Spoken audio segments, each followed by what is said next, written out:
दोस्तों, आपका हमारे YouTube चैनल DK स्टडी 9 में स्वागत है। पटवारी 2025 के लिए न्यू मॉडल पेपर तैयार किए गए हैं। जो 11 मई 2025 को पेपर होने वाला है, हूबहू इसी तरह का पेपर आएगा। तो आप इन पेपरों का रिवीजन कीजिए। अधिक से अधिक मात्रा में रिवीजन करने से आपकी प्रैक्टिस और भी मजबूत होगी। वीडियो को लाइक कीजिए और अपने दोस्तों को व्हाट्सएप, फेसबुक, इंस्टाग्राम आदि पर शेयर कीजिए। यदि चैनल को सब्सक्राइब नहीं किया है तो चैनल को सब्सक्राइब कर लें, जिससे हमारे आने वाले वीडियो की नोटिफिकेशन आपको तुरंत मिल जाएगी। नेफ्रॉन का संबंध निम्न में से किससे है?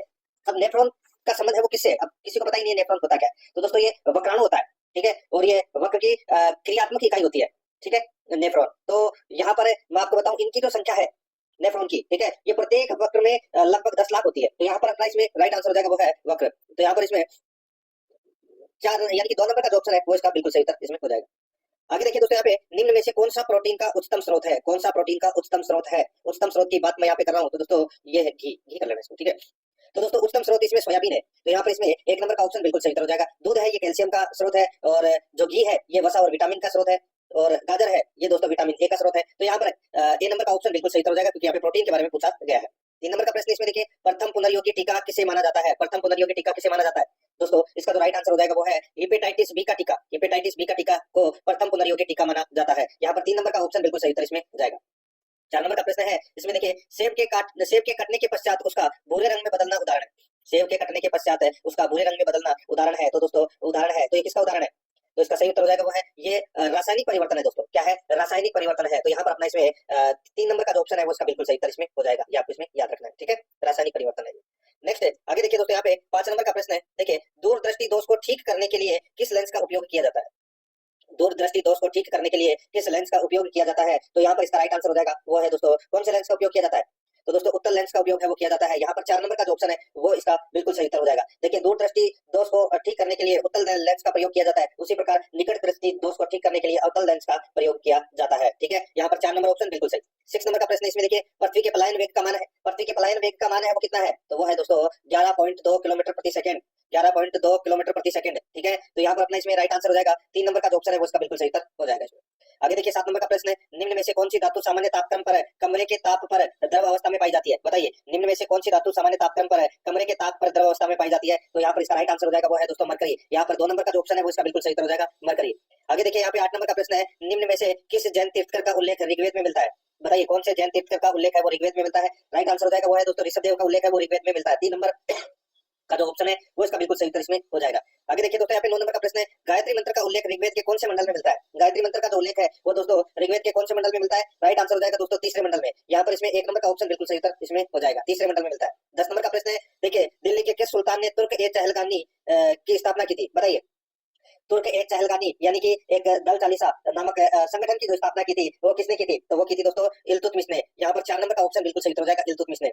11 नंबर का प्रश्न इसमें देखिए, विजयनगर साम्राज्य की प्रारंभिक राजधानी कौन सी थी? विजयनगर साम्राज्य की प्रारंभिक राजधानी है वो दोस्तों कौन सी थी? इसका राइट आंसर हो जाएगा वो है हम्पी। यहाँ पर 2 नंबर का जो ऑप्शन है वो दोस्तों इसका बिल्कुल सही उत्तर इसमें हो जाएगा, ठीक है, हम्पी इसका बिल्कुल सही उत्तर है।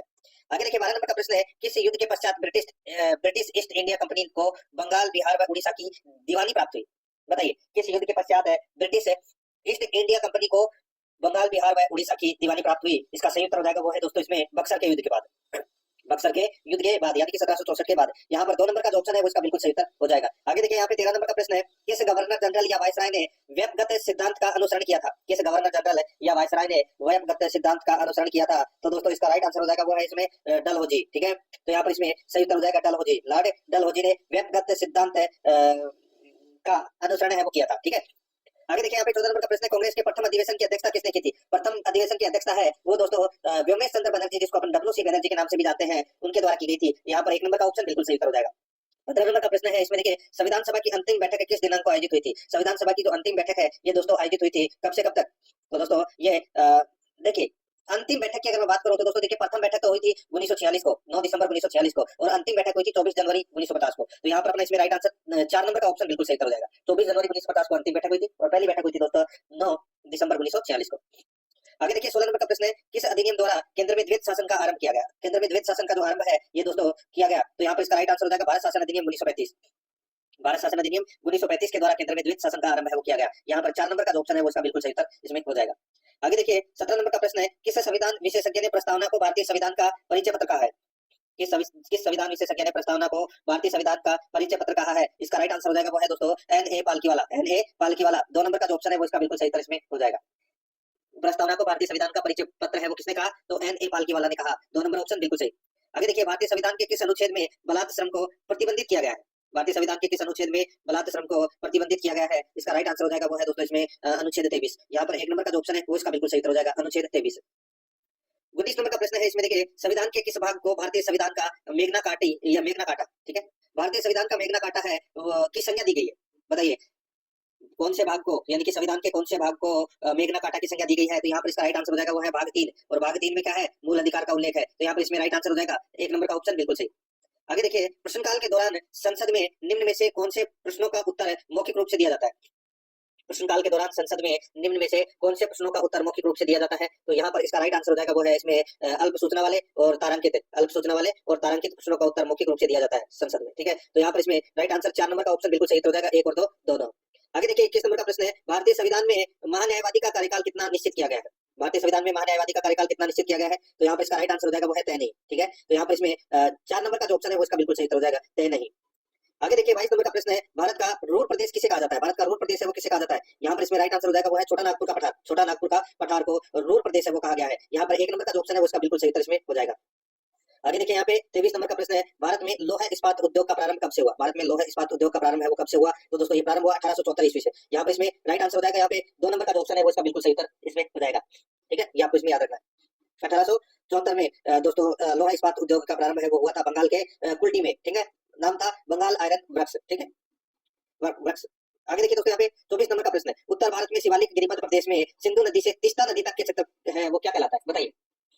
यहाँ पे पूछा गया है कि उत्तर भारत में शिवालिक गिरिपथ प्रदेश में सिंधु नदी से तीस्ता नदी तक का क्षेत्र है वो क्या कहलाता है? तो यहाँ पर इसका जो सही उत्तर हो जाएगा उसको कहते हैं दोस्तों बाबर बोलते हैं, उसे क्या बोलते हैं? बाबर बोलते हैं। राइट आंसर 3 नंबर का ऑप्शन बिल्कुल सही हो जाएगा। दोस्तों बाबर का निर्माण कैसे होता है? हिमालयी जो नदियां होती है उनके द्वारा कंकड़ पत्थर बदरी ये वो साथ लेकर आती है और जहां जमा होता है, ठीक है, उसको दोस्तों बोलते हैं बाबर, ठीक है। तो यहाँ पर अपना इसमें 3 नंबर का ऑप्शन है वो इसका बिल्कुल सही हो जाएगा। आगे देखिए 25 नंबर का प्रश्न है, निम्न में से असंगत युग्म का चयन कीजिए। असंगत युग्म का दोस्तों चयन अपने को करना है। एक तरफ नदी है, दूसरी तरफ उद्गम स्थल है। दोस्तों देखिए गोदावरी नदी असंगत युग्म का चयन करना है, ठीक है। तो दोस्तों देखिए असंगत युग्म का चयन करना है तो गोदावरी नदी का उद्गम है वो दोस्तों त्र्यंबकेश्वर पहाड़ी से होता है, बिल्कुल सही है। कृष्णा नदी का जो उद्गम है वो महाबलेश्वर से होता है, ये भी बिल्कुल सही है। ब्रह्मपुत्र बोखर जो हिमनद है ये गलत हो जाएगा। दोस्तों आपको सभी को पता होगा कि ब्रह्मपुत्र नदी का जो उद्गम है वो चेमायुंगडुंग एक ग्लेशियर है जो तिब्बत में है, मानसरोवर के निकट, वहां से इसका उद्गम होता है। तो यहाँ पे बोखरचो है वो दोस्तों इसमें गलत दे रखा है और बोखरचो से तो दोस्तों सिंधु नदी का उद्गम होता है, ठीक है। और कावेरी नदी का जो उद्गम है वो बरंगी पहाड़ी से होता है, ये भी बिल्कुल सही है। तो यहाँ पर 3 नंबर का ऑप्शन राइट आंसर हो जाएगा क्योंकि ये असंगत युग्म है। आगे देखिए 26 नंबर का प्रश्न है, अमेरिका की टेनेसी नदी घाटी परियोजना पर आधारित बहुउद्देशीय परियोजना है। अमेरिका की टेनेसी नदी घाटी परियोजना पर आधारित है बहुउद्देशीय परियोजना है, तो वो कौन सी है? तो वो है दोस्तों दामोदर घाटी परियोजना। यहाँ पर 4 नंबर का जो ऑप्शन है वो इसका बिल्कुल सही हो जाएगा, दामोदर घाटी परियोजना। 27 नंबर का प्रश्न है, इसमें देखिए भारत की किस आर्द्रभूमि को मॉन्ट्रेक्स रिकॉर्ड में शामिल किया गया है? भारत की किस आर्द्रभूमि को मॉन्ट्रेक्स रिकॉर्ड में शामिल किया गया है? इसका सही उत्तर हो जाएगा वो है दोस्तों केवलादेव राष्ट्रीय उद्यान। केवलादेव राष्ट्रीय उद्यान यहाँ पर 2 नंबर का जो ऑप्शन है वो इसका बिल्कुल सही उत्तर इसमें हो जाएगा। आगे देखिए 28 नंबर का प्रश्न है, समुद्र के वर्षावन की संख्या किसे दी गई है? समुद्र के वर्षावन की संख्या है वो किसे दी जाती है? समुद्र के वर्षावन की संख्या है वो किसे दी जाती है? राइट आंसर हो जाएगा वो है दोस्तों प्रवाल भित्ति की। यहाँ पर 1 नंबर का ऑप्शन बिल्कुल सही हो जाएगा प्रवाल भित्ति की। 29 नंबर का प्रश्न इसमें देखिए, हाल ही में कौन सा राष्ट्रीय उद्यान भारत का दूसरा तितली विविधता केंद्र बना है? हाल ही में कौन सा राष्ट्रीय उद्यान है भारत का दूसरा तितली विविधता केंद्र है वो बना है? इसका राइट आंसर हो जाएगा वो है काजीरंगा राष्ट्रीय उद्यान। काजीरंगा राष्ट्रीय उद्यान यहाँ पर 3 नंबर का जो ऑप्शन है वो इसका बिल्कुल सही उत्तर इसमें हो जाएगा। ये काजीरंगा उद्यान है वो किस लिए प्रसिद्ध है? एक सींग वाले गैंडे के लिए प्रसिद्ध है दोस्तों, ये असम के अंदर है, ठीक है। तो यहाँ पर 3 नंबर ऑप्शन सही। 30 नंबर का प्रश्न इसमें देखिए, हाल ही में निम्न में से कौन सी 5 नई भाषाओं को शास्त्रीय भाषाओं का दर्जा प्रदान किया गया है? बताइए हाल ही में निम्न में से कौन सी 5 नई भाषाओं को शास्त्रीय भाषा का दर्जा प्रदान किया गया है? इसका जो सही उत्तर हो जाएगा वो है दोस्तों इसमें मराठी, बंगाली, असमिया, पाली और प्राकृत, ठीक है। तो यहाँ पर इसमें 4 नंबर का जो ऑप्शन है वो इसका बिल्कुल सही उत्तर हो जाएगा। ये आपको इसमें याद रखना है। और हाल ही में की गई 3 अक्टूबर 2024 को इनको शास्त्रीय भाषाओं का दर्जा प्रदान किया गया है।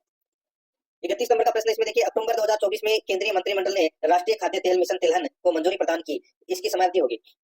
बताइए अक्टूबर 2024 में केंद्रीय मंत्रिमंडल ने राष्ट्रीय खाद्य तेल मिशन तिलहन को मंजूरी प्रदान की, इसकी समयावधि होगी दोस्तों, इसकी जो समयावधि है ये 2024-25 से 2030-31 7 वर्ष तक होगी दोस्तों ये, ठीक है। तो यहाँ पर अपना इसमें 4 नंबर का ऑप्शन बिल्कुल सही उत्तर इसमें हो जाएगा। आगे देखिए 32 नंबर का प्रश्न है, हाल ही में फोर्ब्स द्वारा जारी की गई विश्व की सबसे शक्तिशाली महिलाओं की सूची में कौन सी भारतीय महिला शामिल नहीं है? बताइए। देखिए, फोर्ब्स के द्वारा एक रिपोर्ट जारी की गई है शक्तिशाली महिलाओं की, ठीक है, जिसमें कौन सी भारतीय महिला है वो उसमें शामिल नहीं है, वो अपने को बताना है। देखिए, निर्मला सीतारमण है, रोशनी नादर मल्होत्रा भी है शक्तिशाली में, किरण मजूमदार शो ये भी शक्तिशाली की श्रेणी में, रेखा झुनझुनवाला ये नहीं है। तो यहाँ पर अपना इसमें राइट आंसर हो जाएगा 4 नंबर का जो ऑप्शन है वो इसका बिल्कुल सही उत्तर हो जाएगा, ठीक है, ये आपको इसमें याद रखना है। आगे देखिए दोस्तों, यहाँ पे 33 नंबर का प्रश्न है, एशिया की सबसे बड़ी इमेजिंग चेरेनकोव दूरबीन मेजर एटमॉस्फेरिक चेरेनकोव एक्सपेरिमेंट वेधशाला का उद्घाटन कहाँ किया गया? बताइए दोस्तों, एशिया की सबसे बड़ी इमेजिंग चेरेनकोव दूरबीन मेजर एटमॉस्फेरिक चेरेनकोव एक्सपेरिमेंट वेधशाला का उद्घाटन कहाँ किया गया? तो दोस्तों ये किया गया लद्दाख में। कहाँ पर है? लद्दाख में किया गया दोस्तों। राइट आंसर हो जाएगा इसमें 3 नंबर का ऑप्शन बिल्कुल सही उत्तर हो जाएगा। आगे देखिए, यूनेस्को के हेल्थ एंड वेलनेस प्रोग्राम प्रथम चरण में राजस्थान के किस जिले को शामिल किया गया है? यूनेस्को के हेल्थ एंड वेलनेस प्रोग्राम प्रथम चरण में राजस्थान के किस जिले को शामिल किया गया है? तो इसका राइट आंसर हो जाएगा वो है अजमेर को शामिल किया गया है दोस्तों। तो यहाँ पर 4 नंबर का ऑप्शन बिल्कुल सही उत्तर हो जाएगा, अजमेर को शामिल किया गया है। आगे देखिए, राजस्थान के किन जिलों को राष्ट्रीय दिव्यांगजन सशक्तिकरण पुरस्कार 2024 से सम्मानित किया गया है? राजस्थान के किन जिलों को राष्ट्रीय दिव्यांगजन सशक्तिकरण पुरस्कार 2024 से सम्मानित किया गया है? इसका राइट आंसर हो जाएगा वो है दोस्तों सलूम्बर डूंगरपुर को। यहाँ पर 3 नंबर का ऑप्शन बिल्कुल सही उत्तर हो जाएगा, सलूम्बर डूंगरपुर को। 36 नंबर का प्रश्न इसमें देखिए, मुख्यमंत्री भजनलाल शर्मा ने प्रदेश में संशोधित पार्वती कालीसिंध चंबल लिंक परियोजना का नाम बदलकर क्या किए जाने की घोषणा की है? बताइए। मुख्यमंत्री भजनलाल शर्मा ने प्रदेश में संशोधित पार्वती कालीसिंध चंबल लिंक परियोजना का नाम बदलकर क्या किए जाने की घोषणा की है? तो यहाँ पर इसका राइट आंसर हो जाएगा, उसका नाम राम जल सेतु लिंक परियोजना किए जाने की घोषणा की है। यहाँ पर 2 नंबर का ऑप्शन बिल्कुल सही उत्तर हो जाएगा। 37 नंबर का प्रश्न इसमें देखिए, नवीकरणीय ऊर्जा को समर्पित भारत सोलर एक्सपो 2025 का आयोजन राजस्थान में कहाँ किया गया? नवीकरणीय ऊर्जा को समर्पित भारत सोलर एक्सपो 2025 का आयोजन राजस्थान में कहाँ किया गया? इसका राइट आंसर हो जाएगा वो है जयपुर में किया गया। 2 नंबर का जो ऑप्शन है वो इसका बिल्कुल सही उत्तर हो जाएगा, जयपुर में। आगे देखिए, प्रोजेक्ट श्रम संबल के संदर्भ में निम्न में से कौन सा कथन है वो सही है, वो अपने को बताना है। प्रोजेक्ट श्रम संबल के संदर्भ में निम्न कथनों पर विचार करना है। 2 कथन दे रखे हैं, बताना है कि कौन सा कथन इसमें सत्य है। दोस्तों देखिए, यह प्रोजेक्ट राजसमंद जिला कलेक्टर द्वारा शुरू किया गया है, प्रोजेक्ट श्रम संबल, ठीक है दोस्तों, बिल्कुल सही बात है। इस प्रोजेक्ट के तहत निर्माण श्रमिक शिक्षा एवं कौशल विकास योजना संचालित की जा रही है। दोस्तों इस योजना में दोस्तों क्या होता है कि पंजीकृत निर्माण श्रमिक के अधिकतम 2 बच्चों को पात्रता अनुसार दोस्तों कक्षा 6 उत्तीर्ण करने के बाद में और स्नातक तक दोस्तों 8 से 17,000 रुपए की छात्रवृत्ति है वो प्रदान की जाती है।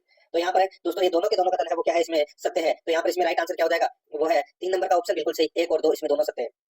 39 नंबर का प्रश्न इसमें देखिए, खानवा के युद्ध में किन निम्नलिखित राजपूत मुस्लिम योद्धाओं ने बाबर के विरुद्ध महाराणा सांगा का पक्ष लिया था? बाबर के विरुद्ध महाराणा सांगा के का पक्ष लिया था, तो वो किस किसने लिया था? तो दोस्तों आप सभी को तो पता ही होगा। देखिए, महमूद लोधी, दोस्तों यहाँ पर आप देख सकते हैं, देखिए किस किसने साथ दिया था। तो महमूद लोधी ने दिया था, रावल उदय सिंह ने भी दिया था, हसन खान मेवाती ने भी राणा सांगा का साथ दिया था, और दोस्तों गोकुलदास परमार ने भी साथ दिया था। तो यहाँ पर इसमें राइट आंसर क्या हो जाएगा, तो वो है इन्हें सभी ने दोस्तों महाराणा सांगा का साथ दिया था। तो यहाँ पर इसमें 3 नंबर का जो ऑप्शन है वो इसका बिल्कुल सही उत्तर इसमें हो जाएगा। आगे देखिए, 40 नंबर का प्रश्न है, निम्नलिखित युद्धों में से उनके लड़े जाने के वर्ष के अनुसार पहले से आखिरी तक का सही क्रम है वो अपने को बताना है, पहले से आखिरी तक है। दोस्तों अब आपको इन युद्धों की तारीख है वो आपको याद होनी चाहिए मित्रों। जैसे कि मैं आपको बताऊं, गागरोन का युद्ध है ये कब लड़ा गया था? ये दोस्तों 1519 में लड़ा गया था, ठीक है, महाराणा कुंभा और महमूद खिलजी के मध्य यह युद्ध हुआ था।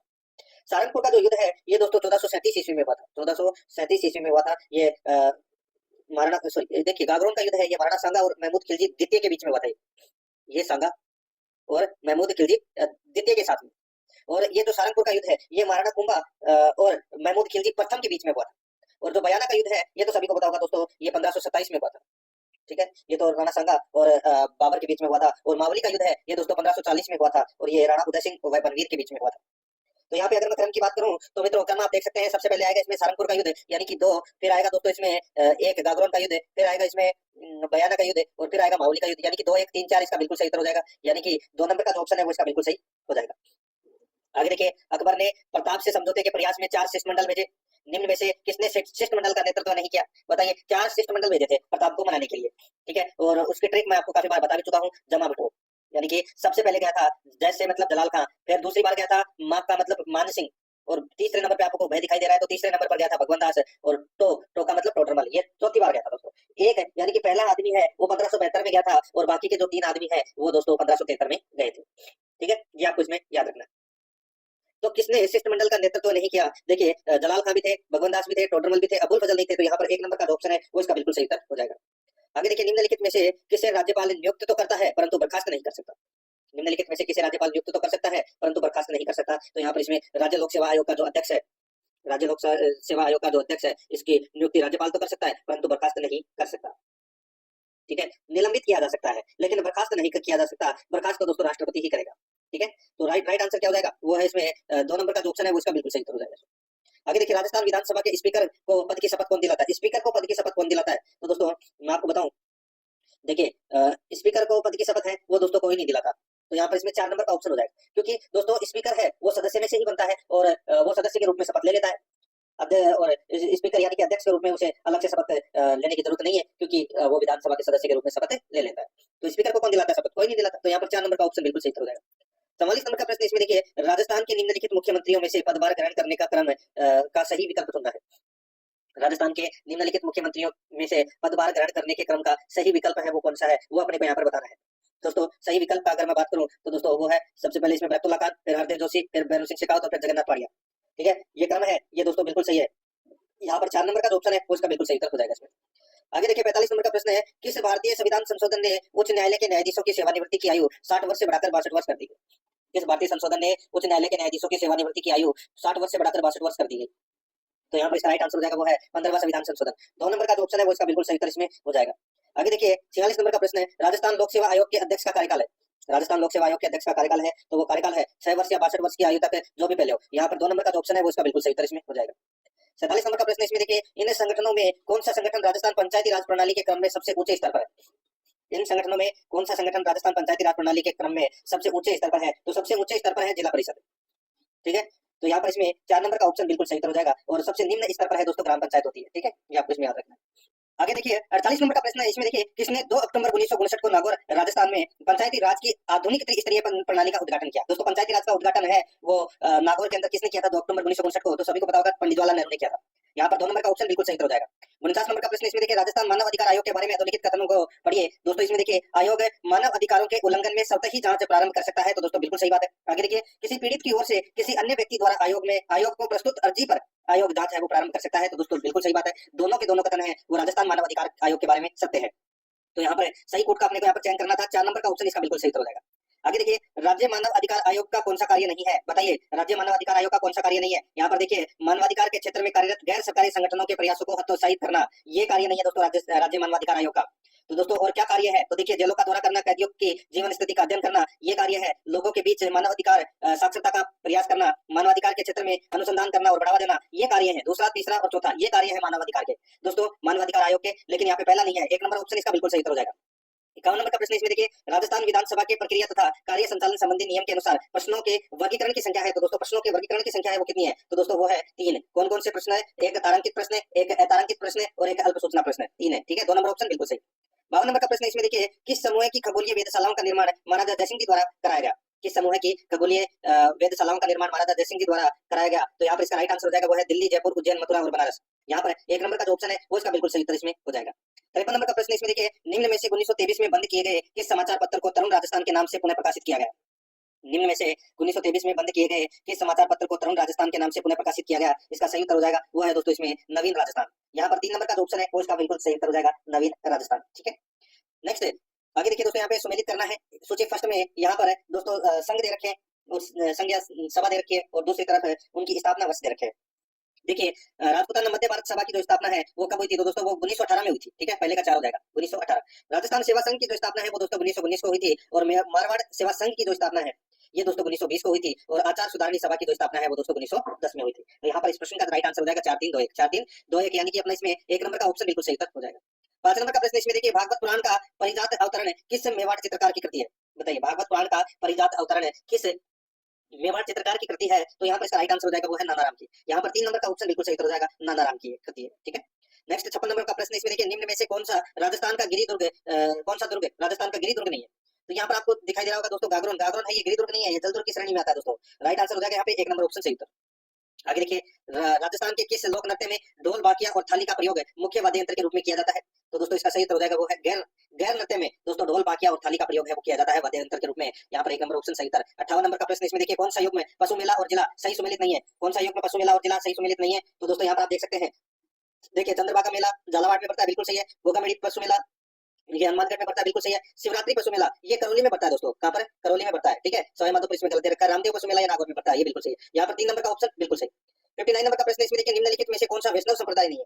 वैष्णव संप्रदाय कौन सा नहीं है? तो दोस्तों यहाँ पर आप देख सकते हैं, देखिए निम्बार्क, वल्लभ और निष्कलंक, ये तीनों वैष्णव संप्रदाय है। यहाँ पे लालदासी है, ये वैष्णव संप्रदाय नहीं है, ये एक निर्गुण संप्रदाय है दोस्तों। तो यहाँ पर इसमें 4 नंबर का जो ऑप्शन है वो इसका बिल्कुल सही उत्तर इसमें हो जाएगा, याद रखना। आगे देखिए, धर्म जहाज भक्ति पदार्थ एवं नासकेत लीला रचनाएं निम्न में से किस संत की है? धर्म जहाज भक्ति पदार्थ एवं नासकेत लीला रचनाएं निम्न में से किस संत की है? तो दोस्तों ये चरणदास जी की रचनाएं है दोस्तों। किसकी रचनाएं है? चरणदास जी की। तो यहाँ पर इसमें राइट आंसर 4 नंबर का ऑप्शन हो जाएगा, चरणदास जी की। आगे देखिए 61 नंबर का प्रश्न है, राजस्थान के रीति रिवाजों में आणी क्या है? आणी या आणो आप बोल सकते हैं, आणो भी बोल सकते हैं इसे, ठीक है, आणो या आणी। तो दोस्तों किसको बोलते हैं? तो ये बोलते हैं विवाह के पश्चात दुल्हन को दूसरी बार ससुराल भेजना, वो होता है आणो। तो यहाँ पर 3 नंबर का ऑप्शन बिल्कुल सही हो जाएगा। 62 नंबर का प्रश्न इसमें देखिए, मोर बांधिया, बहरावना और ताड़ना नामक 3 प्रकार के विवाह किस जनजाति में प्रचलित है? तो दोस्तों ये ग्रासिया जनजाति में प्रचलित है दोस्तों। राइट आंसर हो जाएगा यहाँ पे 3 नंबर का ऑप्शन बिल्कुल सही। 63 नंबर का प्रश्न इसमें देखिए, सूची फर्स्ट को सूची सेकंड से सुमेलित करना है, ठीक है। एक तरफ उपनाम दे रखे हैं, दूसरी तरफ व्यक्ति के नाम दे रखे हैं। देखिए राजस्थान का कबीर किसे कहते हैं? तो दोस्तों दादू दयाल जी को राजस्थान का कबीर कहते हैं। राजस्थान की जलपरी कहते हैं दोस्तों रीमा दत्ता को। और राजस्थान का लोहा पुरुष कहते हैं दामोदर लाल व्यास को। और राजस्थान का रेल बाबा है वो किशन लाल सोनी को कहा जाता है। यहाँ पर इसमें 3 4 1 2 इसका बिल्कुल सही उत्तर हो जाएगा। उर्दू भाषा के अंदर अपन देखें तो दोस्तों 3 4 1 2 सॉरी 4 3 1 2 कौन से ऑप्शन में? 3 नंबर के ऑप्शन में। तो यहाँ पर 3 नंबर ऑप्शन बिल्कुल सही। आगे देखिए, प्रसिद्ध स्वतंत्रता सेनानी रत्न देवी का जो संबंध है वो किससे है? तो दोस्तों ये स्वतंत्रता सेनानी है और इनका जो संबंध है वो जयपुर राज्य से है। और ये राजस्थान के मुख्यमंत्री रह चुके हैं, कौन? हीरालाल शास्त्री, प्रथम मनोनीत मुख्यमंत्री थे राजस्थान के हीरालाल शास्त्री, उनकी पत्नी थी दोस्तों ये। यहाँ पर 1 नंबर ऑप्शन बिल्कुल सही। आगे देखिए, निम्नलिखित में से कौन सी महिला राजस्थान से संबंधित है जो राजनीतिक जागृति और विकास का हिस्सा थी? निम्नलिखित में से कौन सी महिला राजस्थान से संबंधित है जो राजनीतिक जागृति और विकास का हिस्सा थी?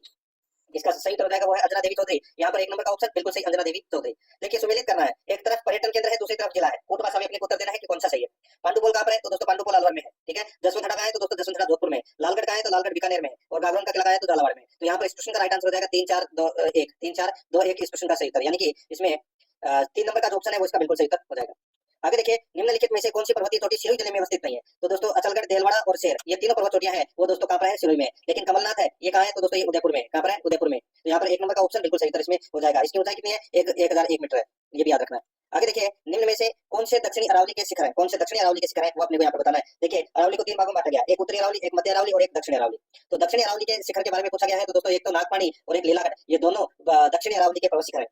और दोनों के दोनों कहाँ पर है? तो दोस्तों दोनों के दोनों उदयपुर में है। तो यहाँ पर अपना इसमें सही उत्तर क्या हो जाएगा? इसमें ए और सी है वो क्या है? सही है। ए और सी इसमें क्या है? सही है, यानी कि 1 नंबर का जो ऑप्शन है वो इसका बिल्कुल सही उत्तर इसमें हो जाएगा।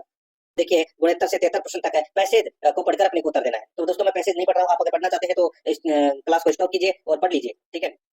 पढ़ना चाहते हैं तो स्टॉप कीजिए और पढ़ लीजिए, मैं आपको डायरेक्ट उत्तर बताऊंगा, ठीक है। अब देखिए 69 नंबर का प्रश्न, द पीपल थॉट दैट। तो दोस्तों यहाँ पर इस प्रश्न का जो राइट आंसर हो जाएगा वो है, देखिए they would be deprived of their livelihood. तो यहाँ पर अपना इसमें सही उत्तर हो जाएगा, इसमें 1 नंबर का जो ऑप्शन है वो इसका बिल्कुल सही उत्तर इसमें हो जाएगा, ठीक है।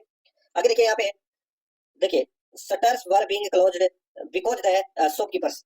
तो यहाँ पर इसका राइट आंसर हो जाएगा वो है, देखिए शॉपकीपर द्वारा शटर को बंद इसलिए किया जाता है शीघ्रता से क्योंकि उन्हें भय लगता है कि पैसेज के अनुसार, ठीक है, ये क्रोधित भीड़ उनकी शॉप को जलाने दे, यानी कि खराब नहीं कर दे, तोड़ा फोड़ी नहीं कर दे। तो यहाँ पर इसका राइट आंसर हो जाएगा वो है feared their shop would be destroyed. तो यहाँ पर इसमें 4 नंबर का ऑप्शन बिल्कुल सही। 71 नंबर का प्रश्न इसमें देखिए, the passage throws light on, the passage throws light on. तो यहाँ पर इसमें राइट आंसर हो जाएगा वो है इसमें दोस्तों, देखिए what mischief an inventor can do to ordinary people. तो यहाँ पर इसमें 4 नंबर का ऑप्शन बिल्कुल सही हो जाएगा इसमें। आगे देखिए यहाँ पे, the crowd was protesting against, the crowd was protesting against. तो दोस्तों इसका राइट आंसर हो जाएगा वो है इसमें the newly invented saving machine. तो यहाँ पर इसमें राइट आंसर हो जाएगा 4 नंबर का ऑप्शन बिल्कुल सही इसमें हो जाएगा, ठीक है। आगे देखिए दोस्तों यहाँ पे 73 नंबर का प्रश्न है, इसमें देखिए the aim of the crowd watch to. तो दोस्तों यहाँ पर इसमें राइट आंसर क्या हो जाएगा बताइए? तो वो हो जाएगा डिस्ट्रॉय द सेविंग मशीन। तो यहाँ पर इसमें 1 नंबर का ऑप्शन बिल्कुल सही तरह से हो जाएगा, ठीक है।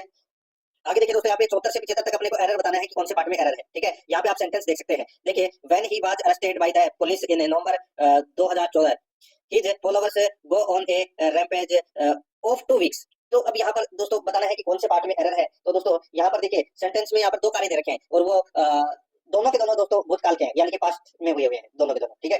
तो यहाँ पर देखिए कौन से पार्ट में एरर है। तो यहाँ पर देखिए इन नवंबर 2014 हिज फॉलोअर्स गो ऑन। तो गो तो दोस्तों यहाँ पर पहली फॉर्म है, ठीक है। तो ये यहाँ पे तो पास्ट की बात हो रही है, तो दोस्तों इसमें सेकंड फॉर्म का यूज होगा, इसमें वेंट आएगा दोस्तों, वेंट का प्रयोग होगा, ठीक है, गो के स्थान पर। तो यहाँ पर 2 नंबर का ऑप्शन बिल्कुल सही। आगे देखिए दोस्तों, Madhuri didn't reply when I asked her why was she weeping. तो यहाँ पर इसका राइट आंसर हो जाएगा वो है दोस्तों why was she weeping, why was she weeping. तो यहाँ पर इसमें दोस्तों राइट आंसर क्या हो जाएगा दोस्तों, Madhuri didn't reply when I asked her why was she weeping. तो व्हाई वाज शी वीपिंग हो जाएगा इसमें। तो यहाँ पर 3 नंबर का जो ऑप्शन है वो इसका बिल्कुल सही उत्तर इसमें हो जाएगा, ठीक है। इसमें दोस्तों सेंटेंस है वो डायरेक्ट स्पीच का है और इनडायरेक्ट स्पीच में कन्वर्ट करके बनाया गया है।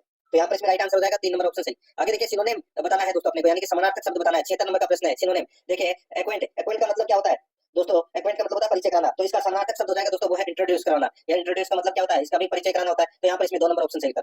आगे देखिए गिव एंटोनियम ऑफ, देखिए फ्राजिल, फ्राजिल का मतलब क्या होता है दोस्तों, इसका मतलब होता है कमजोर। तो कमजोर का विलोम क्या हो जाएगा दोस्तों, ताकतवर, उसको क्या बोलते हैं तो दोस्तों उसको स्ट्रांग बोलते हैं। यहाँ पर 3 नंबर का ऑप्शन बिल्कुल सही। आगे देखिए give meaning of the following idioms. यहाँ पर देखिए to take the bull by the horns, to take the bull by the horns. तो यहाँ पर इसका राइट आंसर हो जाएगा वो है दोस्तों to face a difficulty, to take sorry to face a difficulty courageously, to face a difficulty courageously, यानी कि साहस के साथ आप बोल सकते हैं। तो यहाँ पर इसमें 4 नंबर का जो ऑप्शन है वो इसका बिल्कुल सही उत्तर हो जाएगा। ये लोकोक्ति सॉरी मुहावरे से संबंधित ये प्रश्न था, ठीक है। अब दोस्तों अपने हिंदी ग्रामर से संबंधित प्रश्न है वो पढ़ रहे हैं। देखिए जलोर्मी शब्द का संधि विच्छेद क्या होगा, जलोर्मी शब्द का। तो इसका राइट आंसर हो जाएगा दोस्तों इसमें जल प्लस उर्मी और इसमें गुण संधि का प्रयोग होगा दोस्तों। यहाँ पर 1 नंबर का ऑप्शन बिल्कुल सही। 80 नंबर का प्रश्न इसमें देखिए किस शब्द में 2 से अधिक उपसर्ग है, 2 से अधिक उपसर्ग है वो किसमें है। तो दोस्तों राइट आंसर हो जाएगा वो है इसमें देखिए देखिए निर्नुनासिकता, इसमें निर और अनु 2 उपसर्ग लगा हुआ है दोस्तों इसमें, ठीक है। और दा प्रत्यय लगा हुआ है और नासिक है वो इसमें मूल शब्द है। तो यहाँ पर इसमें राइट आंसर 2 नंबर का ऑप्शन बिल्कुल सही हो जाएगा। आगे देखिए जिस समास में दोनों पदों की प्रधानता होती है वह कहलाता है। तो वह कौन सा समास कहलाता है तो दोस्तों वो द्वंद्व समास कहलाता है। यहाँ पर 3 नंबर ऑप्शन बिल्कुल सही। आगे देखिए किस विकल्प में शब्द गुण का अर्थभेद सही है, किस विकल्प में शब्द गुण का अर्थभेद सही है। तो दोस्तों यहाँ पर आप देख सकते हैं देखिए अजर, अजर का हो जाएगा जो बूढ़ा न हो और अजीर का मतलब हो जाएगा आंगन। तो ये इसमें बिल्कुल सही दे रखा है। यहाँ पर 1 नंबर का ऑप्शन बिल्कुल सही उत्तर इसमें हो जाएगा, ये आपको इसमें याद रखना है, ठीक है। यहाँ पे सही है का पूछा है तो इसमें सही है वो बताया दोस्तों यहाँ पे, ठीक है। यहाँ पे अजर का मतलब हो जाएगा जो बूढ़ा न हो और अजीर का मतलब हो जाएगा आंगन। तो यहाँ पर इसमें 1 नंबर ऑप्शन बिल्कुल सही।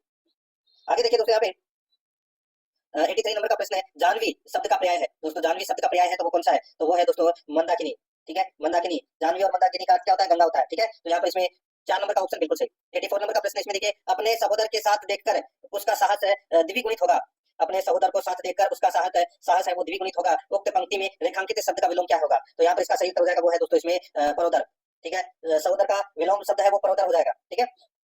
आगे देखिए दोस्तों यहाँ पे निम्न में से किस विकल्प में सभी शब्द शुद्ध है। तो दोस्तों यहाँ पर देखिए निर्मलम और सिद्ध हस्त, इसके अंदर दोस्तों सभी शब्द है वो शुद्ध है। यहाँ पर 3 नंबर का ऑप्शन बिल्कुल सही हो जाएगा। 86 नंबर का प्रश्न इसमें देखिए निम्न में से अशुद्ध वाक्य का चयन कीजिए। अशुद्ध वाक्य का चयन है वो करना है। यहाँ पर देखिए मेरा चश्मा तुमसे अच्छा है, मेरा चश्मा तुमसे अच्छा है, ये अशुद्ध वाक्य है दोस्तों। मैं आपको यहाँ पे बताऊं इसका शुद्ध वाक्य क्या बनेगा तो मेरा चश्मा तुम्हारे चश्मे से अच्छा है या होगा, ठीक है। तो यहाँ पर इसमें राइट आंसर 3 नंबर का ऑप्शन हो जाएगा क्योंकि ये अशुद्ध वाक्य है। आगे देखिए निम्न में से किस विकल्प में वाक्यांश के लिए उपयुक्त शब्द है। तो यहाँ पर देखिए यानी कि उपयुक्त सही शब्द है वो बता रहे हैं। देखिए जो काम से जी चुराता हो, जो काम से जी चुराता हो, ठीक है, कामचोर, बिल्कुल सही बात है। ये अपना पहला ही है वो इसमें सही है। बाकी इसमें देखिए जो दिखाई नहीं देता हो, ठीक है, उसे अदृश्य बोलते हैं, ईश्वर नहीं बोलते। छात्रों के रहने का स्थान, छात्रों के रहने का स्थान छात्रावास होता है, पाठशाला नहीं होता। जानने की इच्छा रखने वाला ज्ञानी नहीं होता, उसको बोलते हैं जिज्ञासु। तो यहाँ पर इसमें 1 नंबर ऑप्शन बिल्कुल सही। आगे देखिए दोस्तों यहाँ पे देखिए इम्प्लीमेंटेशन का हिंदी परिभाषिक शब्द है वो क्या होगा। तो दोस्तों इसका राइट आंसर हो जाएगा वो है दोस्तों इसमें इसको बोलते हैं कार्यान्वयन, क्या बोलते हैं, कार्यान्वयन बोलते हैं। राइट आंसर हो जाएगा इसमें 4 नंबर का ऑप्शन बिल्कुल सही। आगे देखिए किस विकल्प में सही परिभाषिक शब्द है, किस विकल्प में सही परिभाषिक शब्द है। यहाँ पर देखिए जुडिशियल ट्रिब्यूनल, जुडिशियल ट्रिब्यूनल। तो दोस्तों इसका मतलब क्या होता है जुडिशियल ट्रिब्यूनल का, तो इसका मतलब होता है न्यायिक अधिकरण। तो ये तो इसमें गलत रखा है। आगे देखिए जुवेनाइल ऑफिसर, इसको किशोर अपराधी, किशोर अपराधी। तो दोस्तों ये इसमें बिल्कुल सॉरी ऑफिसर नहीं ऑफेंडर है, ठीक है, ऑफेंडर है तो अपराधी। तो ये इसमें बिल्कुल सही है, ठीक है। और बाकी देखिए अप्रेंटिस प्रशिक्षणार्थी ये भी गलत हो जाएगा, उसको बोलते हैं शिक्षु बोलते हैं। और डिस्पोजल का भुगतान, भुगतान इसमें गलत रखा है, उसका मतलब होता है निष्पादन। तो यहाँ पर इसमें 2 नंबर का ऑप्शन बिल्कुल राइट आंसर हो जाएगा क्योंकि इसमें सही है। आगे देखिए मन चंगा तो कटौती में गंगा, लोकोक्ति का सही अर्थ क्या है। लोकोक्ति का सही अर्थ हो जाएगा मन की पवित्रता ही सबसे बड़ी पवित्रता है। यहाँ पर 1 नंबर का ऑप्शन बिल्कुल सही। आगे देखिए अब अपन 45 प्रश्न है वो रीजनिंग और मैथ से संबंधित पढ़ेंगे, ठीक है। तो मैं आपको कुछ कुछ प्रश्न है वो छोड़ते हुए चलूंगा, ठीक है, क्योंकि ज्यादा समय आपका नहीं लूंगा। मैथ और रीजनिंग से संबंधित प्रश्न है वो मैं आपको अलग टॉपिक वाइज करवा दूंगा सिलेबस के अकॉर्डिंग, ठीक है। देखिए यहाँ पे आपको खालिस्तान दिखाई दे रहा है minus sorry Khalistan double A, फिर खालिस्तान, फिर बी ए, फिर खालिस्तान, फिर डबल बी। तो दोस्तों आपको यहाँ पर दे रखा होगा, दिख रहा होगा दोस्तों यहाँ पे डबल ए डबल बी, ये तो आपको दिखाई दे रहा होगा, ये दो तो ठीक है। तो यहाँ पर देखिए ए के ठीक बाद में दोस्तों क्या आ रहा है, बी आ रहा है।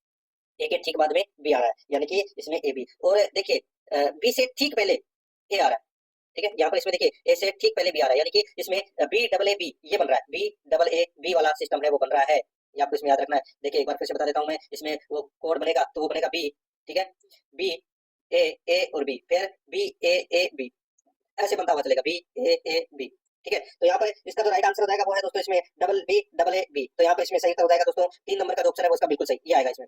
आगे देखिए प्रथम युग्म के शब्दों की तरह निकटतम संबंधित है। तो यहाँ पर देखिए उद्देशिका संविधान, आगे क्या आएगा वो अपने को बताना है। देखिए जिस तरह संविधान का उद्देश्य उसकी उद्देशिका में निहित होता है, उसी तरह पुस्तक की जो विभावना है वो उसकी प्रस्तावना में निहित होती है। तो यहाँ पर इसमें राइट आंसर क्या हो जाएगा, वो है प्रस्तावना पुस्तक। 4 नंबर का ऑप्शन बिल्कुल सही।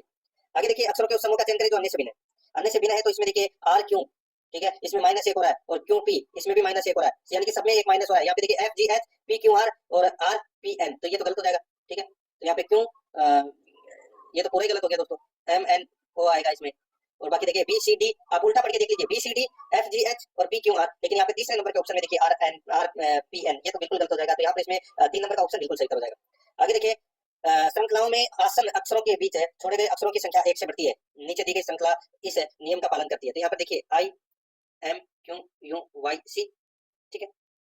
तो इसमें भी दोस्तों आपको कहा, इसमें भी देखिए आई के बाद में डायरेक्ट एम आ गया, यानी कि इसमें शुरू में 3 का गैप चल रहा है, ठीक है। तो यहाँ पर मैं आपको डायरेक्ट बता देता हूँ दोस्तों, देखिए इसका 2 नंबर का ऑप्शन है वो राइट आंसर हो जाएगा। ई और जी में कितने का गैप है, 2 का, फिर जी और जे में 3 का गैप है, फिर जे और एन में दोस्तों 4 का गैप है, फिर एन और एस में दोस्तों 5 का गैप है, और एस और वाई में 6 का गैप है। तो यहाँ पर ये क्रम है वो सही चल रहा है, 2 3 4 5 है, 2 नंबर ऑप्शन बिल्कुल सही।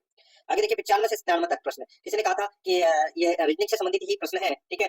तो मैं आपको थोड़ा सा इसमें बता देता हूँ, क्योंकि ये 95 से 97 तक ये जो प्रश्न है ये रीजनिंग के अंदर ही आते हैं, ठीक है। अब इसमें देखिए नीचे एक परिच्छेद और उसके बाद अनेक संभावित निष्कर्ष दिए गए हैं जो परिच्छेद में नियत तथ्यों से निकाले जा सकते हैं। परिच्छेद के संदर्भ में निष्कर्ष की पृथक रूप से जांच कर आपको सही और गलत होने के कोटि का निर्णय लेना है, ठीक है।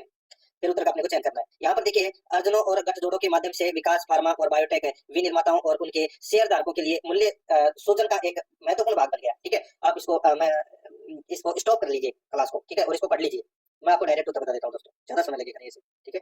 ये आप पढ़ना चाहते हैं तो ये मैंने वापस रख दिया, आप स्टॉप कर लीजिए फिर पढ़ लीजिए, ठीक है। अब देखिए दोस्तों यहाँ पे 95 नंबर का प्रश्न है, बायोटेक कंपनियां फार्मास्यूटिकल कंपनियों के अर्जन के लिए समर्थ नहीं है। तो दोस्तों यहाँ पर देखिए इसमें दिए गए तथ्य वो पर्याप्त नहीं है, क्योंकि परिच्छेद में बायोटेक और फार्मास्यूटिकल कंपनियों के अर्जन के विषय में कुछ नहीं कहा गया है। तो यहाँ पर इसमें राइट आंसर अपर्याप्त डाटा इसका सही उत्तर हो जाएगा, ठीक है।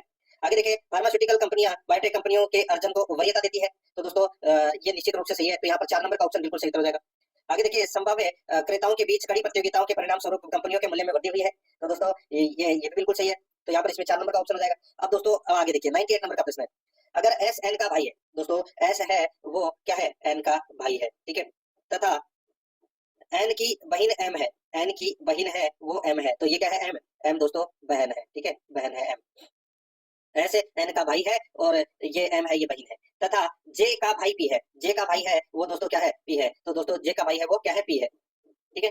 पी एस का पुत्र है, पी है वो क्या है, एस का पुत्र है, ये दोस्तों पुत्र है पी एस का, ठीक है। अब दोस्तों यहाँ पर देखिए जे और पी है ये दोस्तों एस के पुत्र हो जाएंगे। तब जे का चाचा कौन है, तो दोस्तों जे का चाचा है वो एन है, कौन है, एन। तो यहाँ पर इसमें राइट आंसर क्या हो जाएगा, जे का चाचा एन है, और दोस्तों यहाँ पर एम है वो क्या है, एन की बहन है। तो यहाँ पर बुआ जी लगेगी इसकी। तो यहाँ पर 4 नंबर ऑप्शन बिल्कुल सही। आगे देखिए यदि किसी हैंड को ई एक्स आर आई लिखा जाता है तो आर ओ टी ई को लिखा जाएगा, तो क्या लिखा जाएगा, तो दोस्तों यहाँ पर देखिए इसमें गैप बनेगा दोस्तों, जैसे कि हैंड को यहाँ पर एच को ई लिखा गया है, तो यानी कि माइनस का दोस्तों इसमें क्या हुआ है, 3 हुआ है, ठीक है। ए और एक्स में दोस्तों यहाँ पर आप देख सकते हैं इसमें ए और एक्स के अंदर भी दोस्तों माइनस का 3 हुआ है, ठीक है। तो यहाँ पर इसका जो राइट आंसर हो जाएगा वो है ओ एल एक्स जे। 2 नंबर का जो ऑप्शन है वो इसका बिल्कुल सही उत्तर इसमें हो जाएगा। आगे देखिए 100 नंबर का प्रश्न है, ए किसी स्थान से चलता है, ए है वो किसी स्थान से चलता है और 5 किमी उत्तर की ओर जाता है, 5 किलोमीटर उत्तर की ओर जाता है, ठीक है। ए किसी स्थान से चलता है और 5 किलोमीटर उत्तर की ओर जाता है, किसी स्थान से चलता है और 5 किलोमीटर दोस्तों उत्तर की ओर जाता है, ठीक है। फिर बाएं मुड़ता है और 3 किलोमीटर चलता है, बाएं मुड़ता है और दोस्तों 3 किलोमीटर चलता है, फिर बाएं घूमता है और 5 किलोमीटर चलता है, फिर बाएं घूमता है और दोस्तों ये 5 किलोमीटर चलता है, ठीक है। अब वह किस दिशा में जा रहा है, तो दोस्तों अब वह दक्षिण दिशा में जा रहा है, सभी को पता है। तो यहाँ पर इसमें 2 नंबर का ऑप्शन बिल्कुल सही उत्तर हो जाएगा, ठीक है। रीजनिंग से संबंधित प्रश्न है दोस्तों, आप आसानी से कर सकते हैं, ज्यादा कुछ खास करने की जरूरत नहीं है इसमें। जैसे कि ये वाला प्रश्न है, इसमें क्या करोगे, इसमें 102 नंबर का प्रश्न है, ए डी से भारी है परंतु सी से हल्का है, ए है वो क्या है, डी से भारी है परंतु सी से हल्का है, ठीक है। तो यहाँ पर सी ए डी हो गया। अब देखिए डी बी से तो भारी है, डी है बी से डी है वो बी से तो बी से भारी है, परंतु ए से हल्का है, बिल्कुल सही है। ए से तो हल्का है बी और डी से तो भारी है, बिल्कुल सही है। ई ए से भारी है, ई है वो ए से भारी है परंतु सी से हल्का है, तो ये बीच में आ गया, तो इसमें क्रम बन गया सी ई ए डी बी। तो यहाँ पर क्या पूछा है कि दूसरा सबसे भारी व्यक्ति कौन है, तो वो है ई। दूसरा सबसे भारी व्यक्ति कौन है, ई। तो यहाँ पर इसमें 4 नंबर का ऑप्शन बिल्कुल सही। तो इनसे संबंधित प्रश्न है दोस्तों, आसानी से आप कर सकते हैं। 104 नंबर का प्रश्न है, निम्न वर्त में कौन सा अक्षर प्रश्न चिन्ह को प्रतिस्थापित करेगा। तो यहाँ पे क्या आएगा वो अपने को यहाँ पर बताना है, ठीक है दोस्तों। अब इसमें देख सकते हैं आप, देखिए डी और ई में, डी ई में क्या हो रहा है, एक प्लस हो रहा है दोस्तों, ठीक है, एक है प्लस हो रहा है। और इसमें देखिए एल और के में, ठीक है, एल और के में दोस्तों के एल, इसमें ऊपर की तरफ एक प्लस हो रहा है, इसमें नीचे की तरफ एक प्लस हो रहा है, ठीक है, डीई। और इधर भी दोस्तों ऐसे होगा ओ पी, तो इसमें दोस्तों एच आएगा, ठीक है, एच आई। तो यहाँ पर इसमें राइट आंसर 2 नंबर का ऑप्शन हो जाएगा। इसमें ज्यादा कुछ खास करने की जरूरत नहीं है। ये देखिए एक्स वाई जेड एबीसी, ये इसका उल्टा लिख रखा है, ठीक है। वी यू वी डब्ल्यू, इसका दोस्तों डी ई एफ हो जाएगा, आर एस टी का हो जाएगा जी एच आई। तो अब आगे क्या आएगा बताइए। तो दोस्तों सीधा सा है, इसमें ओपी क्यों आएगा, ओ पी क्यों, ओ पी क्यों, R S T U V W और एक्स वाई जेड। तो यहाँ पर ओपी क्यों आएगा, तो यहाँ पर इसमें 3 नंबर का ऑप्शन बिल्कुल सही। देखिए उस विकल्प का चयन करें जो तीसरे अक्षर समूह से उसी तरह संबंधित है जैसे दूसरा अक्षर समूह है पहले अक्षर समूह से संबंधित है। अदरक तना मिर्च, अदरक तना मिर्च। तो दोस्तों इसका राइट आंसर क्या हो जाएगा, देखिए अदरक एक तना है और जबकि मिर्च है वो एक क्या है, फल है। तो यहाँ पर इसमें राइट आंसर क्या हो जाएगा, मिर्च एक है फल है। तो यहाँ पर 4 नंबर का ऑप्शन बिल्कुल सही उत्तर इसमें हो जाएगा, ये आप इसमें याद रखें। आगे देखिए दोस्तों, 4 संख्या युग्मों में से 3 युग्म किसी प्रकार एक समान है और एक युग्म असमान है, तो वो असमान अपने को बताना है। 65 101 दे रखा है, तो 65 101 का मतलब क्या हो गया, 8 का स्क्वायर प्लस 1, ठीक है, और इसमें 10 का स्क्वायर प्लस 1 ये दे रखा है, ठीक है। उसी प्रकार 5 का स्क्वायर प्लस 1 और 7 का स्क्वायर प्लस 1, ठीक है, दो का गैप चल रहा है। इसमें 4 का स्क्वायर प्लस 1 और 6 का स्क्वायर प्लस 1 बिल्कुल सही है। यहाँ पर देखिए ये 7 का स्क्वायर ही दे रखा है, इसमें प्लस 1 नहीं कर रखा, तो यहाँ पर इसलिए 4 नंबर का ऑप्शन राइट आंसर हो जाएगा क्योंकि ये असमान है बाकी और सबसे। आगे देखिए दोस्तों, यहाँ पे P A N T R Y शब्द के अक्षरों को वर्णानुक्रम में व्यवस्थित करने के बाद इस शब्द में कितने अक्षरों की स्थिति अपरिवर्तित रहेगी। तो दोस्तों यहाँ पर देखिए P A N T R Y, ठीक है, तो यहाँ पर इसको आप लिखोगे तो दोस्तों A N P R T Y. तो यहाँ पर एक ही अक्षर की स्थिति है वो चेंज नहीं होगी, वो है वाई की। वाई पेंट्री के अंदर भी लास्ट में है और इसमें भी लास्ट में है। तो यहाँ पर इसमें 3 नंबर का जो ऑप्शन है वो इसका बिल्कुल सही हो जाएगा। आगे देखिए ये भी आसानी से आप क्वेश्चन है वो कर सकते हैं। 110 नंबर का देखिए, इसमें होटल का कोड 12 है तो उर्वशी का कोड है वो क्या होगा। तो होटल में देखिए दोस्तों, होटल में देखिए एच है वो कितने नंबर पे आता है, 8। ओ है वो कितने नंबर पे, 15 पे। टी है वो 20 नंबर पे। ई है वो 5 नंबर पे और एल है वो दोस्तों 12 नंबर पे। टोटल कितना आ गया, 60, ठीक है। तो 12 का भाग दिया तो दोस्तों इसमें सॉरी किसका भाग देंगे कि 12 आएगा, तो 8 यहाँ पर आप देख सकते हैं 12 पंजे 60, 5 का भाग दिया तो दोस्तों यहाँ पे 12 आ गए, ठीक है। उसी प्रकार उर्वशी के अंदर भी अपने को ऐसे करना है, 21 यू आर आर 18 पे, वी है वो 22 पे, प्लस ए एक प्लस एस 19 पे आता है और आई है वो 9 पे। इनका सबका टोटल करोगे तो कितना आ जाएगा, 90। और 90 में दोस्तों आप किसका भाग देंगे बताइए। तो दोस्तों 90 में अपन क्या करेंगे, 6 का भाग देंगे, ठीक है। तो 90 में 15 ठीक है, 90 है तो इसमें 15 इसका राइट आंसर हो जाएगा। यहाँ पर अक्षर के अनुसार भाग देना है, जैसे होटल के अंदर 5 अक्षर है तो उर्वशी के अंदर 6 अक्षर है तो 6 का भाग देना है। तो यहाँ पर इसमें 4 नंबर ऑप्शन सही है। आगे आगे देखिए, एक दिन प्रातःकाल सूर्योदय के बाद गंगाधर एक खंबे के सामने मुख करके चल दिया। एक है सूर्योदय की बात कर रहा हूँ मैं दोस्तों, जैसे कि ये अपना एक खंबा है, ठीक है, और ये अपना सूर्य है सूर्योदय के बाद में, ठीक है। गंगाधर एक खंबे के सामने मुख करके, यानी कि ये मुख करके चल दिया। वो खंबे की छाया ठीक उसके दाईं ओर पड़ रही थी, तो दाईं ओर पड़ रही थी, ठीक है, यानी कि इधर है वो छाया पड़ रही थी। वह किस दिशा की ओर मुख करके चल रहा था, तो दोस्तों सीधा सा दक्षिण दिशा की ओर मुख करके चल रहा था। यहाँ पर 1 नंबर ऑप्शन बिल्कुल सही हो जाएगा, ठीक है। अब दोस्तों मैं आपको कुछ प्रश्न है वो देखिए रीजनिंग से संबंधित प्रश्न है वो आप आसानी से कर सकते हैं। देखिए ज्यादा कुछ खास करने की जरूरत नहीं है, मैं आपको जो मेन क्वेश्चन है वो करा देता हूँ, बाकी सिलेबस के अकॉर्डिंग ऑब्जेक्टिव क्लास के माध्यम से मैं आपको टॉपिक वाइज भी करवा दूंगा। 118 नंबर का प्रश्न है, इसमें देखिए 2 5 6 65 दे रखा है, 6 8 9 181 दे रखा है, तो 287 2 8 7 क्या हो जाएगा, क्या आएगा वो अपने को यहाँ पर बताना है। दोस्तों यहाँ पर देखिए 2 5 6 दे रखा है ना, ठीक है, 2 5 6 यानी कि 2 का स्क्वायर कितना 4 प्लस 5 का स्क्वायर कितना होगा 25 और प्लस 6 का स्क्वायर कितना होगा 36। तो यहाँ पर 36 और 4 30 सॉरी 40 40 और 25 कितने 65, तो यहाँ पर ये 65 दे रखा है। बस ज्यादा कुछ खास करने की जरूरत नहीं है। 2 का स्क्वायर कितना होता है 287 के अंदर देखिए 4 और 8 का स्क्वायर 64 प्लस 7 का स्क्वायर 49, तो इसका टोटल कर लेंगे तो कितना हो जाएगा, तो दोस्तों इसका टोटल 117 हो जाएगा। तो यहाँ पर इसमें राइट आंसर 3 नंबर का ऑप्शन हो जाएगा 117।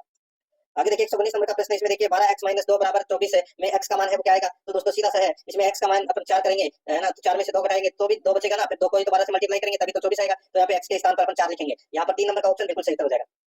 आगे देखिए 120 नंबर का प्रश्न है, इसमें देखिए एक कक्षा में 20 विद्यार्थी है जिनकी औसत ऊंचाई 105 सेंटीमीटर है। बाद में 120 सेंटीमीटर औसत ऊंचाई वाले 10 विद्यार्थी उस कक्षा में और आ गए। अब कक्षा के विद्यार्थियों की औसत ऊंचाई क्या होगी। सीधा सा है दोस्तों 20 × 105, ठीक है, फिर प्लस 10 विद्यार्थी आए तो 10 × 120 सेमी की औसत ऊंचाई वाले, तो ये 120 10 × 120, ठीक है, बटे अपने को क्या करना है 30। टोटल विद्यार्थी कितने हो गए 20 तो पहले के और 10 ये, तो यहाँ पे 20 × 105 करोगे तो कितना आ जाएगा 2100।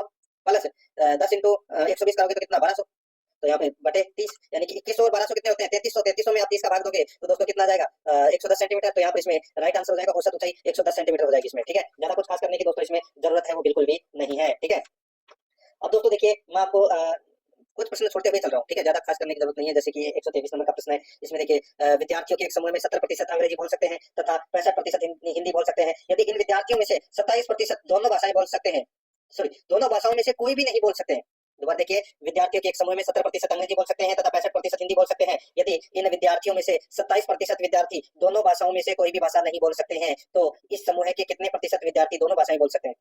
सीधा सा दोस्तों, 70 प्लस 65 माइनस 100 माइनस 87, जो 27% है वो कोई भी भाषा नहीं बोल सकते। तो भाई 100 में से 27 गए तो कितने बचे 73।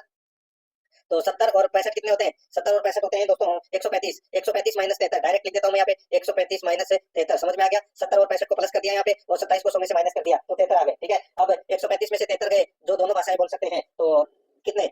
तो दोस्तों 135 में से 73 गए तो कितने आ गए 62% लोग हैं वो दोनों भाषाएं बोल सकते हैं। तो यहाँ पर इसमें 2 नंबर का ऑप्शन बिल्कुल सही उत्तर इसमें हो जाएगा। आगे देखिए दोस्तों, यहाँ पे 124 नंबर का प्रश्न है, किसी राशि पर 5% वार्षिक दर से 3 वर्षों तथा 4 वर्षों में प्राप्त साधारण ब्याजों में 42 का अंतर है, तो वह राशि क्या है? दोस्तों देखिए, 3 वर्षों और 4 वर्षों का ब्याज का अंतर दे रखा है यहाँ पे 42, ठीक है। तो दोस्तों 1 वर्ष का ब्याज है वो यहाँ पे साधारण ब्याज की बात हो रही है, तो 1 वर्ष का ब्याज है वो कितना हो गया 42 रुपए, ठीक है। तो यहाँ पर सीधा सा है, अपने को मूलधन निकालना है, तो बी बराबर मूलधन, मूलधन कितना है तो दोस्तों मूलधन अपने को निकालना है, ठीक है, मूलधन है वो अपने को निकालना है। तो यहाँ पर साधारण ब्याज दे रखा है 42 बराबर पी मूलधन इंटू समय, समय कितना है 5, सॉरी समय 3 वर्ष है, दर दर है दोस्तों 5 और समय समय 3 वर्ष का। तो मूलधन इंटू दर बटे सॉरी दर इंटू समय बटे बटे में दोस्तों यहाँ पे 100, ठीक है, ये करना है। अब अपने को मूलधन निकालना है तो दोस्तों कैसे करेंगे, तो बी बराबर यानी कि मूलधन बराबर है 42 इंटू 100 बटे 5, ठीक है।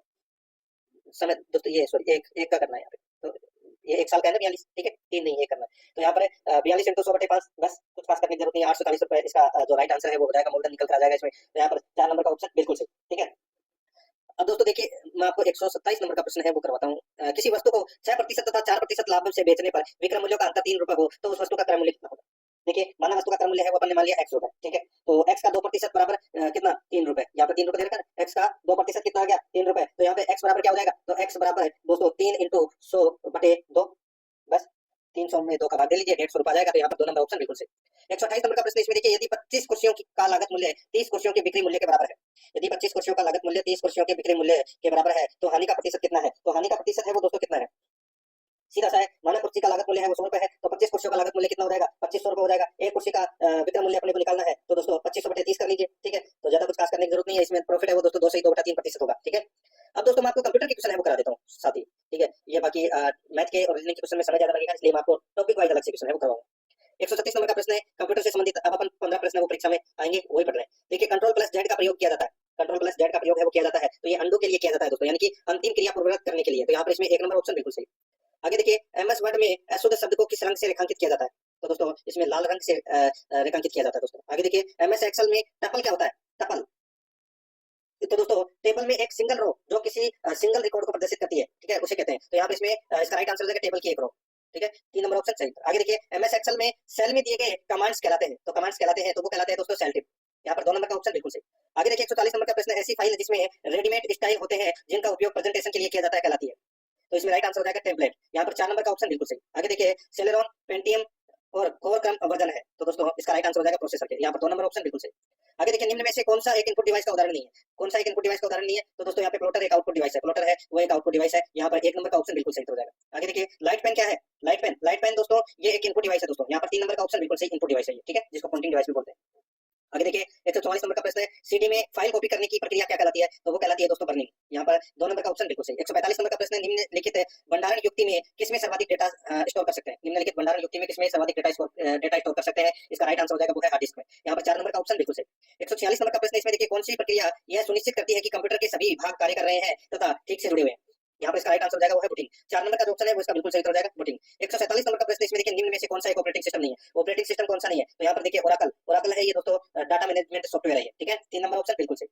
आगे देखिए, 148 नंबर का प्रश्न है, पाम ओएस किस प्रकार के ऑपरेटिंग सिस्टम का उदाहरण है? तो दोस्तों ये सिंगल टास्किंग का ये उदाहरण है, ठीक है। आगे देखिए, एचएफएस फाइल सिस्टम किस ऑपरेटिंग सिस्टम के उपयोग में यानी कि एचएफएस फाइल सिस्टम किस ऑपरेटिंग सिस्टम में उपयोग होता था? तो ये होता था दोस्तों मैक ओएस में, ठीक है, मैक ओएस में। तो यहाँ पर इसमें 3 नंबर का ऑप्शन बिल्कुल सही। आगे देखिए 150 नंबर का प्रश्न है, कंप्यूटर में GIGO का पूर्ण रूप क्या है? तो दोस्तों GIGO का पूर्ण रूप हो जाएगा वो है दोस्तों गार्बेज इन गार्बेज आउट। तो यहाँ पर इसमें राइट आंसर हो जाएगा 1 नंबर का जो ऑप्शन है वो इसका बिल्कुल सही तक इसमें हो जाएगा, ठीक है। दोस्तों वीडियो देखने के लिए आपका बहुत बहुत धन्यवाद और हमें कमेंट करके बताइए आपको वीडियो कैसा लगा और वीडियो को लाइक कीजिए, शेयर कीजिए और चैनल को सब्सक्राइब नहीं किया है तो सब्सक्राइब भी कर लीजिए।